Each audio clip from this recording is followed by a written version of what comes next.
They were racist and just vile messages, mainly about the royal family. Meghan Markle, the Queen.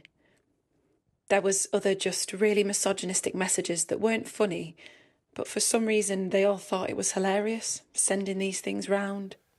Those messages she saw on a device belonging to her ex-husband, a man who was, and still is, a serving officer with West Yorkshire Police. They appeared to have been shared with other officers in a WhatsApp group.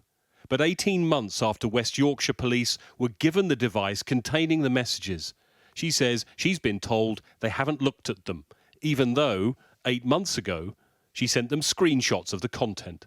Her words are spoken by an actor. It feels like that is intentional, and that they simply do not want to look, because it's opening Pandora's box, and it could implicate other officers and cause more problems.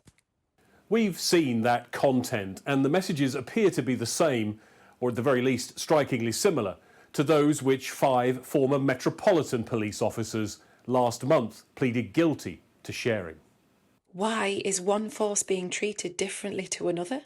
It made me distrustful of the police in general, because I was thinking, if this is what the police officers are like, if this is their humour, how do you depart from that mindset in work when you're having conversations like this or sending these things around between other officers?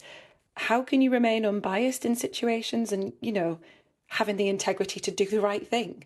You can't. In a statement, West Yorkshire Police said an officer had been suspended as part of an investigation into separate allegations. We are aware of these further allegations, which are also being investigated, they said. Due to the ongoing investigation, it would not be appropriate for us to comment further on this case at this time. We also make it clear to those working for West Yorkshire Police that the use of misogynistic or racist language is not acceptable. If anyone has any concerns about the conduct of a West Yorkshire Police employee, then we would urge them to report it. For the barrister appointed by the National Police Chiefs Council to address issues between the black community and police, it just adds to the weight of evidence. That means to her, this is no surprise. It questions the values, the reasonable kind of use of thought processes by those officers and whether they can be trusted to use their powers legally, but also with emotional and cultural intelligence. Ultimately, I think it comes down to legitimacy. If this is the sort of language, the sort of behaviour that serving police officers participate in actively or passively, then something needs to be done about it.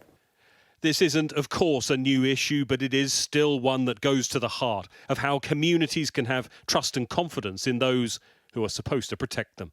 Greg Milam, Sky News.